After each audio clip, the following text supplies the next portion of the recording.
Okay, I think we can get started. Exciting topic today, AI safety.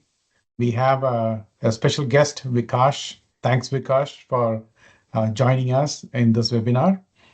To just set the context, we are going to cover privacy and safety aspects of AI, and we will not be covering security risk and things like those, which is a separate topic of by itself.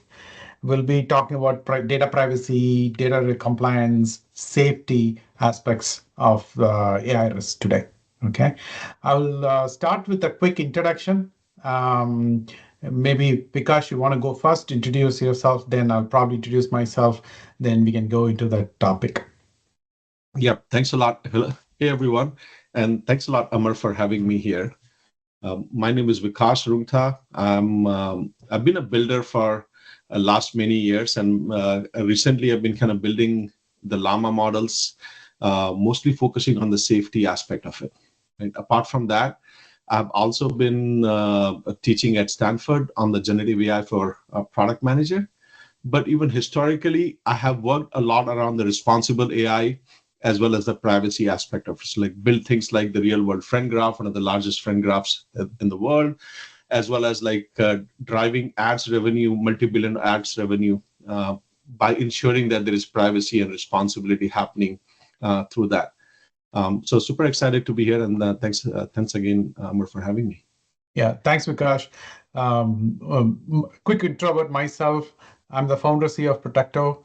Protecto solves data privacy, compliance, and data leak risks in AI.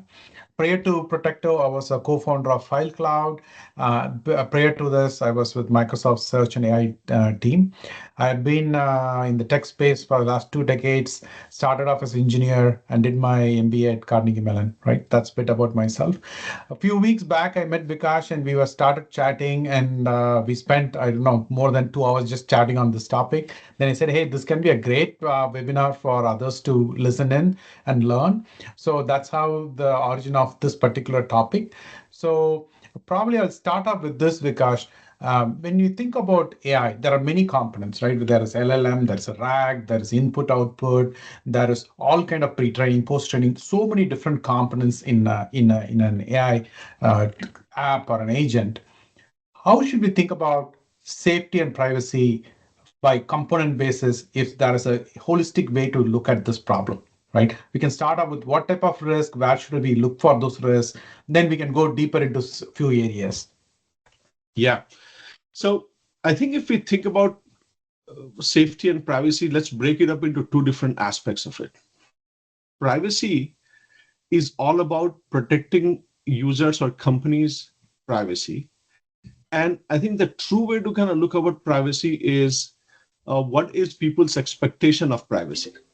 Right? So a lot of times what happens is if we are not meeting people's expectations of privacy, then this is where people don't believe that, or the companies or the users don't believe that they have been achieved. For example, like if two of the friends, they kind of meet each other and they share something with the other person, they may share about their salary information, they may share about something private that's going on in the world. They don't go through every time with the consent. Sometimes they may, it's like, hey buddy, don't tell this to anyone. Right? But there is an expectation of privacy, and they expect that when I share this specific information with them, it should not be. Right. The challenge with most of the systems today is they are an extreme. Either you give the data or you don't give the data, or you are private or not private. Right? The more people start to think about how can they march towards this expectation of privacy, which may mean that certain amount of data can be used for certain aspect of it. It may be okay to kind of reason with, but maybe not okay to kind of provide that to the user. It may be okay to validate if you're providing your social security number. It's okay for the systems to kind of validate that against, but it's not okay to kind of share that data with everyone else, right? So that's contextual privacy or contextual integrity is super important. That's true. Yeah. Right. Makes sense. Totally makes sense. Yeah. Yeah. And when it comes to safety, it is about preventing harm in some way or form. So if we kind of keep that as a North Star, is like, what is safety? Is how do we ensure that people are all the actors, and it can be the users who are using it, or it could be somebody else. An aspect of that could be, is it okay? It's not okay to kind of take somebody's picture and kind of like make it at a place, even things like if somebody is drinking like alcohol or smoking, that may sound like not that big of a concern, but it can actually change the way if they may feel safe. There are Right. things like child pornography that could be there. So you can take child and they can build child pornography around that. There is also safety aspects around like the different kind of harms that can happen on a banking system where generative AI can be used to kind of like break into the banking system. It can cause physical harm, it can cause financial harm, it can cause Right. emotional harm. Right. Right? Protecting any kind of harm would what the North Star for safety should be. Yeah. So just to summarize what you said, Vikash. So one way to think privacy, a lot of times people think as data leak is the only way of privacy leak. Not true, right? People can need not leak your data, but use your data where you weren't intend them to use it for. Like what we were saying, like when you two friends chat, we are not saying that, hey, don't share it with somebody, things like that, but it's understood they are going to keep it responsibly handle my data, whatever information I passed. Same Yes. thing with the AI. I'm going to have some trust. How should we think about this trust? Which components, what risk? With this framework, can we dig deeper? Like, how should we think about this whole framework? So trust is something that you have to earn over time with the users or the companies. Right, Right? And it happens by providing evidence of treating their data or the users right. right, And initially, you may start with like a medium level trust where you may is like, okay, this is a system that I can trust, right? Or they may have some apprehensions, like they're expecting certain aspect of it. right. It's your job as product builders to kind of like enhance that trust and kind of continue to build through that. And this is the promise. This is what you hear about people is like, I'm not okay with, like, I don't trust these banks will do the right thing or this Right. government will do the right thing. So trust really takes time to kind of build, and it only takes one incident to kind of like erode. Absolutely. Right. Absolutely. So Yeah. being watchful around like that and communicating this expectation of privacy, expectation of safety to the users to consistently and delivering on them, right? Not just promising and communicating, but delivering on them is what really builds trust. Absolutely. Absolutely. Makes sense. Yeah. Love to dig deeper. Yeah. Yeah. So go ahead. Say something. Yeah. Yeah. No, go ahead, Vikash. Go. You can go deeper Yeah. into this. So this Uh, is fantastic. Fantastic. Yeah. so that's a good framework, and this was a great question, and that's a good framework of how to think about the North Star of where we want to be with privacy and safety, right? Yeah. But I think it's also important for people to understand that the leverage that we have through the system that we build, right? What is that leverage? What is the system? So I thought maybe we can dig a little bit deeper into the Yes. specific components Yes. and see how we can enable people to kind of build this aspect, Yeah. right? I want to start out with like taking a foundational model and kind of just talking about what it is, because I think it's important to understand how to build trust, privacy and like safety on top of that. One thing that sometimes I see people get confused is knowing that foundational models have only one input and one output, barring the training aspect of it. So what it means is that any data that kind of goes into the LLM, and I'm using LLM because that's the most common part of it, but it's also true for other foundational models in the future. There is only one way to kind of prompt the model. And any data that you share outside of the training must come through this prompt, right? So when we look at the confusion that some people may have is ChatGPT and GPT are two different products. Meta AI and Llama are like two different products. True. Right? What we are building with the products with is the model itself and not necessarily the system. ChatGPT itself, for example, is a end-to-end product, and they have included a lot of mitigation. So it may give a perception that we are able to share files, and it has my historical data of the chats and everything else.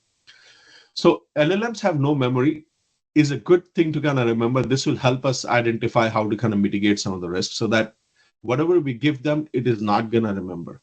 Okay. Right? This is a very good context. I just want to reiterate. We normally people whom I talk to, ChatGPT, GPT, two different things. GPT is a model on which ChatGPT has built bunch of features, safety guardrails, many things it has built on top of that. So we had to think about when you say GPT itself, like LLM itself, Llama itself, doesn't have memory, doesn't have state. You send something, it's not going to take it and store it, right? That's a good way to first to get ground level set. Yeah, Yeah, makes and sense. absolutely. So what it means is that if you don't feed the data Hmm. through the input prompt, Right. LLMs won't get it. Yes. Yes. And this is your like the key crux around like what you don't feed, they're not gonna learn. Right.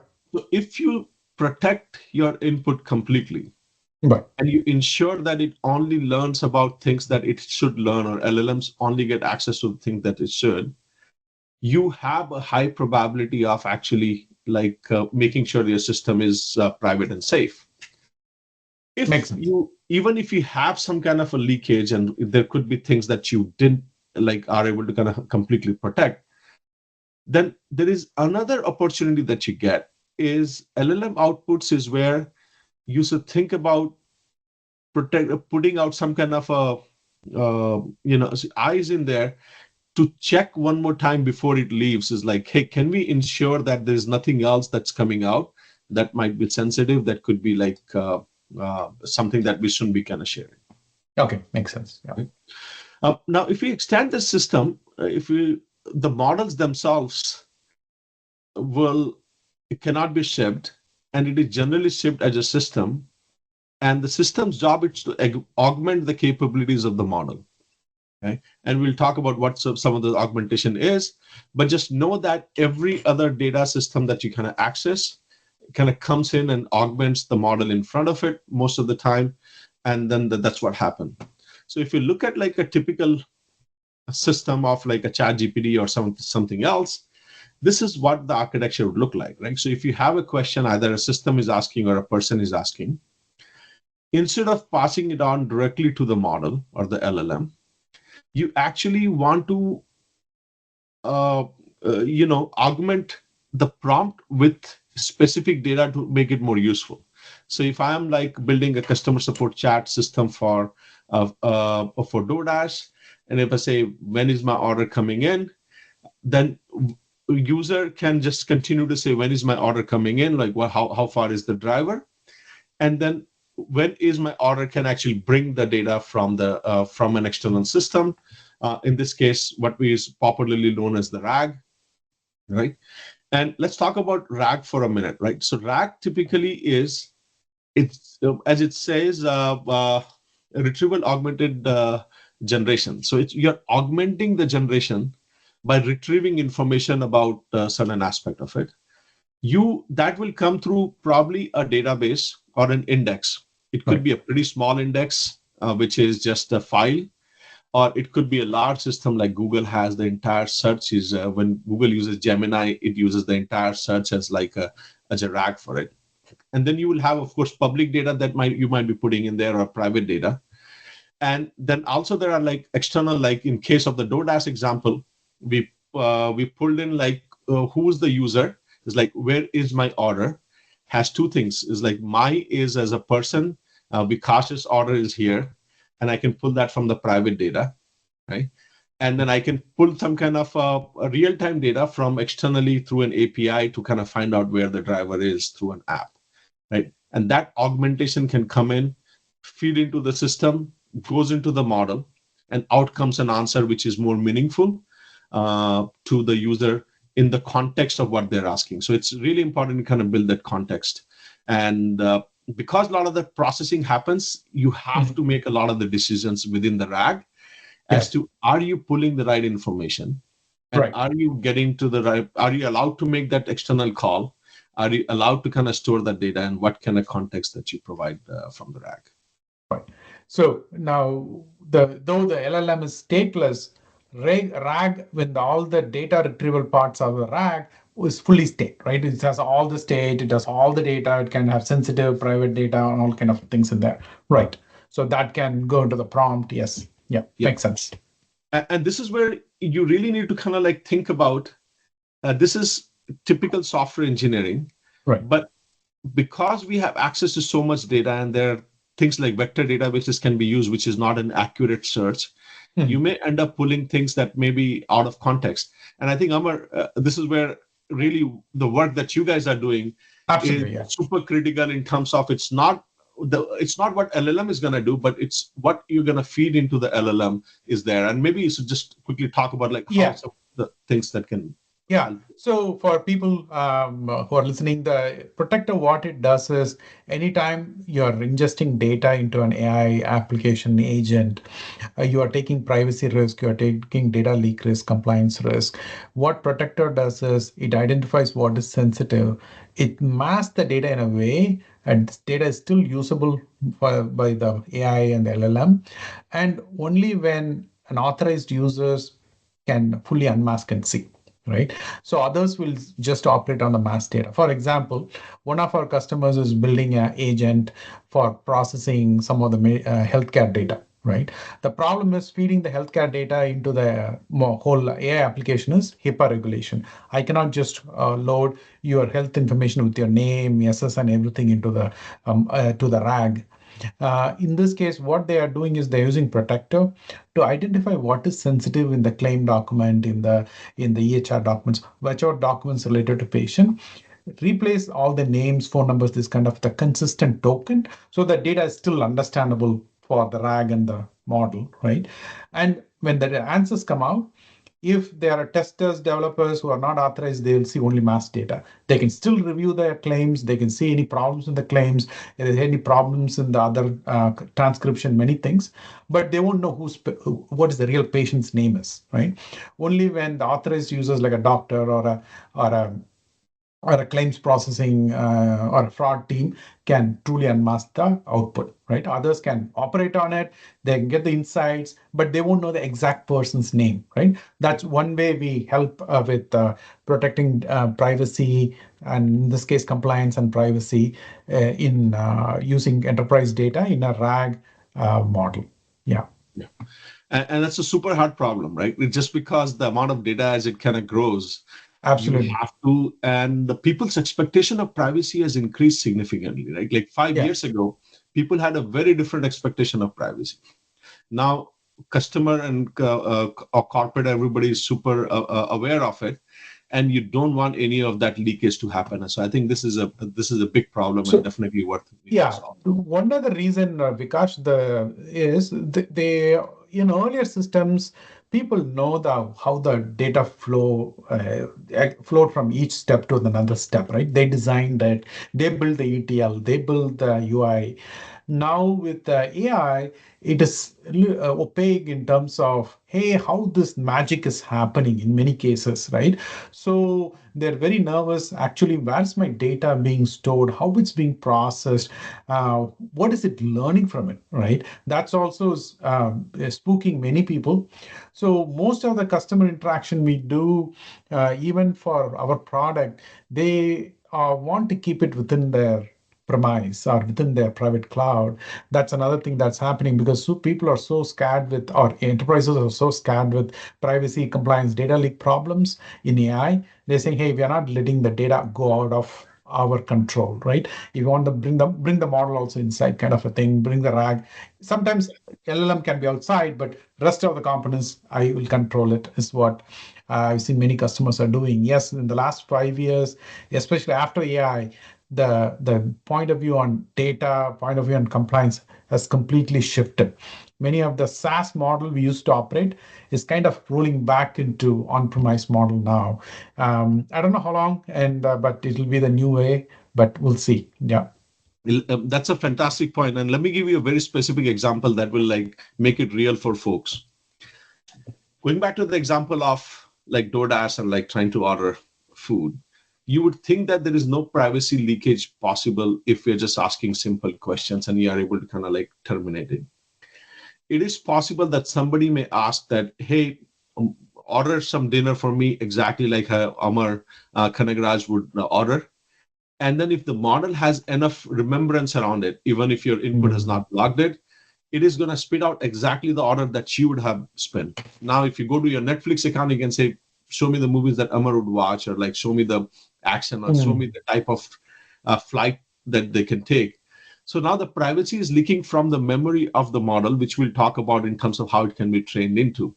So it's the leakages, and that's why the output mitigation is also important, because the leakage is happening from places and in the ways that you wouldn't would have expected. Your Absolutely. one can say that maybe the food orders of Amar is not a privacy aspect of it. I'm not sure if that is completely true, right? No, Like yeah, yeah, that is never know. completely private, and now things that you learn. That reminds me another interesting case with one of our customers. They built a contracts bot, right? They wanted to help people. They spent a lot of time. They take a month to close a sale, and they figured out in a month, 2 3 weeks is spent in contract reviews. Why can't we create a bot? Only in the final review, let's use legal, right? So that still they're not making decisions on AI, but still they can do review. The problem is once they loaded all the contracts, historical contracts, people started asking questions like, what is that VP writing a contract on? Who's giving the highest contract to this vendor? Things like those, right? Which is, sensitive information, some private information, not non-intended. The intended purpose for this loading these contracts is for helping people write better contracts, review faster, close sale. But people start using this way, right? So leaks can happen in many places in the new world. Yeah, agree. Yeah, absolutely. So let's talk about some of the data protection and privacy concerns, right? Like what is being processed. So you want to definitely have the base layer of like the life cycle management, knowing that which information to kind of store. Do you have the IP protection? IP well, do you have the IP, or can you use the data from a copyright and other perspective? And if any of this data is used for consent, you also want to go back to your model provider and figure out like if the input and output are been kind of fed, they're not used for training. So for example, if you're using ChatGPT logged out, 100% of that goes into the training. So anything that you provide is sensitive. If you're using the ChatGPT Plus, your data is still used for training unless you kind of turn it off, and then there is still a lot of regulations. Oh, sorry, TOS. But even if you're using any of the hosted solution, and then you really have the liability to kind of go in and kind of figure out what is the terms of services based on what you're using. Of course, plug for Llama, like if you're hosting it yourself, then you are pretty much containing it within your own system, and that could be a reason for you to kind of consider privacy. Yeah. How about access control? Like if two users, does a vice president and like all of his employee have the same level of access? Can one person access other person's account? Should some of this be encrypted and kept? Like you can say, for example, social security number, should we ever not keep it encrypted? And those are some of the business decisions. Minimizing the data is important. Like how can you always minimize the information that you provide? Maybe even things like the complete name, instead of sending Vikash, Rungta is asking for this, just sending out like is Vikash as the first name or VR as the name to the LLM. And then while displaying the information to the user, you can re-pull the data and kind of like bring it in. So you never send it to an LLM whatsoever. And then there are advanced techniques like differential privacy that is starting to kind of like catch up in the last few years.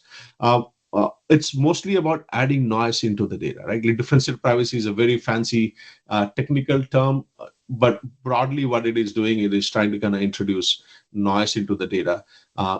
It fundamentally gives you the right to deny or deny if something has happened or not. So definitely consider if you're looking for some advanced techniques there. Yeah, fantastic. And this is where I'll plug Protecto. If you're looking for a privacy solution, compliance, privacy, data leak prevention solution, we can help you whenever you're ingesting data or the prompts or responses. Yeah. Yeah, let's continue. So, and then has to be something called the input and the output guardrail. We'll look at some of the diagrams, but when you get the data, put some kind of a guardrail so that you're not accepting all inputs as is. There could be like attacks happening, or people may, without knowing, they might be giving information or like asking for things that you are doing. On the output side, look for both privacy and safety violation, things like toxicity detection can lead to like unsafe things. Fact checking can actually be a safety concern, even if it's a hallucination, because what if you told somebody to kind of take an action, a business decision or something else on the data which is wrong, right? If you said like, hey, how much money we have left in the bank, and it told you like $10 million, and well, you have $1 million left, it can be considered as a safety challenge. So I'll always look at outputs and kind of moderate what you're doing.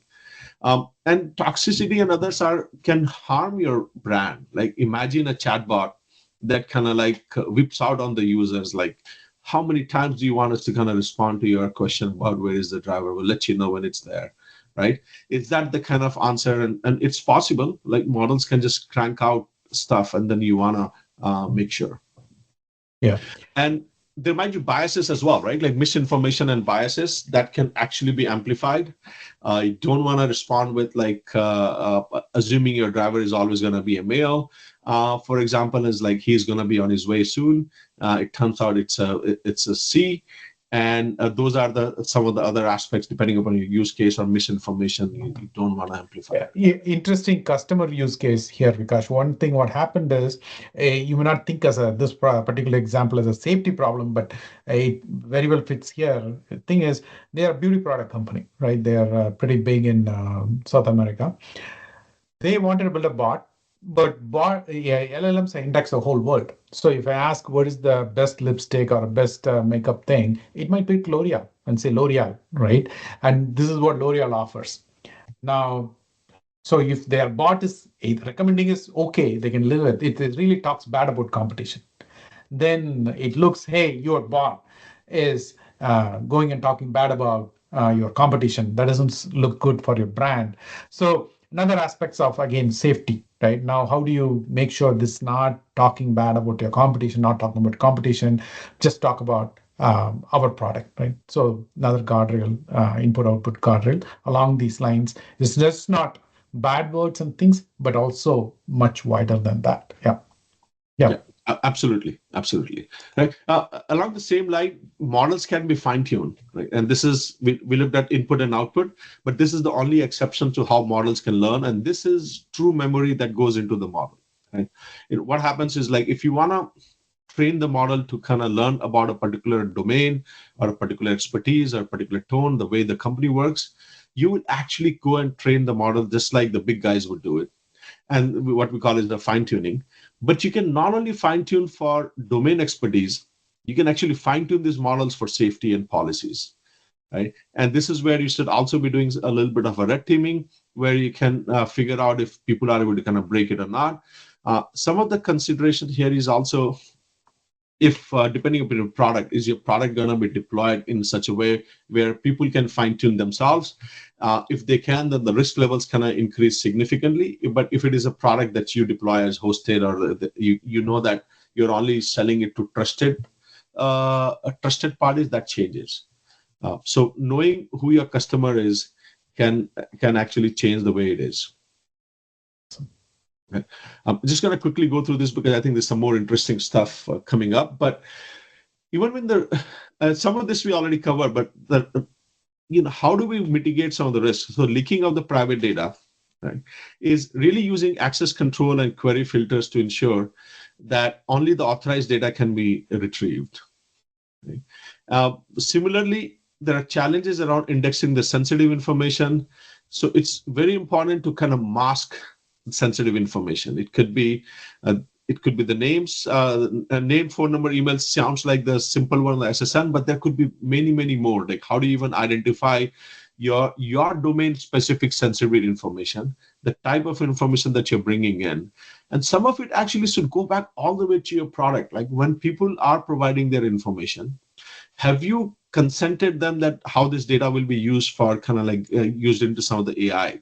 Right? And you should go back and understand and maybe not even discourage people from putting in information. Going back to the same chatbot for the DoorDash, if people may say, is like my social security number is this, can you look up my order? And like just kind of building out the guardrails around there where you don't even accept information that you don't know how to kind of store is super important. But if people do that anyways, This is where you need to kind of bring in a solution which can actually mask information irrespective of structured or unstructured. Unstructured are bigger risk because structured data you have a relatively decent chance of finding out and kind of like masking them. Unstructured is a whole different aspect of it. You should implement some kind of a query interface attack, like so detecting some kind of a rate limiting, not knowing like what kind of anomalies are happening there, because people may, the attackers are getting smarter, and with the use of Gen AI, they're getting even more smarter, right? Like I got a ping on LinkedIn maybe 3 weeks ago from folks from XAI, and they said, "Hey, would you be interested in coming and chatting?" I was like, I just entertained them for a few minutes, and the next thing they know, they took me to WhatsApp, and I had like 2 weeks of conversation because I've also worked on WhatsApp integrity. So I was very curious about like how they take it. And it was interesting that the conversations were very intelligent from like the type of work that I would do, but it was not cohesive. So from one conversation to another, they had completely pivoted the job profile and the type of information and everything else. And so I expect your attackers to kind of get more and more smarter around this. Others are, I think, standard. I'll leave it for people to kind of consume offline. But let's look at what the system will then look like, right? So what you should do is, we looked at the system before, you should actually put some kind of an input guard, which says every prompt that comes in, we are going to put a system that actually validates to see if this is the right question. Is the user allowed to kind of ask the right question? If not, you look at it in two ways. Is there a way I can mask, omit, or clear out the prompts in a way which is safer, and then pass it on to the context builder? Or you may just kind of return back and say, this is what we call rejections. That you can reject to the user that this is not something that you can respond with. Right? The goal is to more and more not reject, because nobody wants to kind of hear, sorry, I can't answer that. Sorry, right. I can't answer that. Right? So your goal as a product team is to kind of make sure that you are building systems which are intelligent enough to be more valuable. An example that kind of comes into mind is like somebody says like, hey, what is my social security number? And then you, instead of saying that, sorry, we cannot respond with a social security number, maybe you change the prompt to like, how do I find my social security number? And that can actually go out and say, to find your social security number, go to your account, go to settings, and look for your social security number. So now the model has been not only like harmless, we have generally a graph called harmful versus helpful. How harmful is the model or how helpful is the model? It can actually become a combination where it's helpful without being harmful. Makes sense. Okay. Same thing, you should be doing some, this is the blue box at the bottom is the training where a lot of the training data is happening. You should build your own fine tuning if the company is not, it's not for everybody, but at some stage you may consider bringing in red teamers and kind of fine tuning this. Just for the input guard, the way it would work is typically you would have the prompt, LLM, and the output. Instead of that, this is something that I picked up from guardrails.com. What you would do is, as the prompt comes in, you would hijack the prompt and you kind of go into like, does it contain PII? Is it off topic? Is it trying to jailbreak? Validate it. Everything is okay. And then you kind of put it in the LLM, take the output, don't give it to the user yet, bring it again into like another output, guardrails, check for hallucination, check for profanity, and you decide what are the things that you want to check for as a company or a product, and you do this. And if you continue, you can expand that diagram a little bit more, right? Like, so now we talked about the input guard, but then there is also things that you can do around like building in a prompt around safety and policy. You can say that never respond with a social security number, never respond with things that can be harmful, always validate. So there is chain of thought prompting, but there's also a lot of safety prompting that can be brought in. You can also include a lot of your policies into the RAG, so that if there is like a 500-page policy, what you are able to do is, the model is, the prompter is able to ask is like, tell me the policies around which I can give. Now these policies will become the part of the prompt as well. It's like, remember, the policy is never to share the social security number, could be just one of the things that is here. So now the pink box on the bottom left really becomes the piece, which is when it becomes large enough, it becomes part of the RAG, and you are extracting the right type of policies to kind of feed in. Okay. It goes into like a prompt enhancer, which kind of enhances for the right outcome. But there is, instead of just fine tuning at the bottom of the box, what you're doing is actually fine tuning with safety and policy data. So now you can actually program the safety. So not just looking at how do I enhance the capabilities of the model, but you are looking, how do I make it more safety compliant? So it automatically remembers how to kind of refuse that. And And lastly, yeah, go ahead, just Vikash. Finish it. I have a few one more questions thing, and last. like Yeah. you want to validate the outputs against the safety and policy again to make sure that it is not violating, and then you want to lematize it, which is basically you want to cut off the things that you don't want to respond. If you're a DoorDash bot and somebody asked you if there is going to be, do you think there's going to be civil rights outside today, or like is the weather is going to be good today? You don't necessarily have to kind of respond to that, right? Just because somebody's asked it. Lemmatization is the process of limiting the degree in which you want to respond to, especially in an enterprise situation, and format it in a way which is acceptable to them. It is more of a capability aspect of it. Yeah, go ahead, Amar. Yeah. So the adding policy documents part of the RAG or part of the prompt, is that a standard a framework or a design pattern? You would say, hey, this is how we should think about inserting safety into my RAG or my prompt as a policy. Um, I don't I don't know of a specific framework which is out there, Mm. but it is very much a common practice, at least in the big guys. Right? Mm. And slowly, I would expect more and more it will come out to the enterprises where people are gonna want to do this. Let's take an example. Right. If there is a 200-page policy around like what a customer support agent at DoorDash is able to chat or not, Right. right? And they may, if somebody says like, can you make a refund for me because the Mm. food arrived 10 minutes late, right? Right. Now that policy, it cannot be part of the prompt itself. They may have to actually go in and look at the policy document and say, what are the refund policies in the query? Right. You get the policy around like, these are the 20, this is how we think about refunds. They Right. might do another ask is like, what happens if you're late? Mm. Right? So that comes and becomes part of the RAG. Mm. Same thing, you want to show them historical examples of what did you do when food was late and somebody asked it for refund. And this is where the safety policy fine-tuning comes in. You can generate a lot of the synthetic data. So what you can do is you can actually use your policy documents to generate a lot of the synthetic data, supervise fine-tune the models themselves. Okay. It becomes more intelligence in answering the question about reasoning. Okay. So it mostly reasons more before it responds. Okay. Okay. Very interesting. Okay. So we have a few more minutes.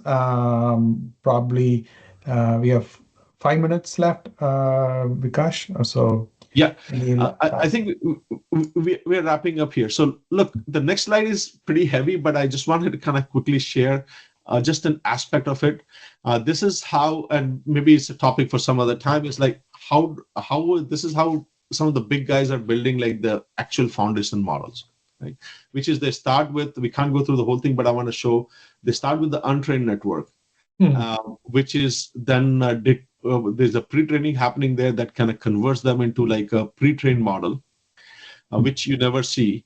But it is then so fine-tune, a post-training happens that converts it to instructional fine-tuned model or instruction-tuned model.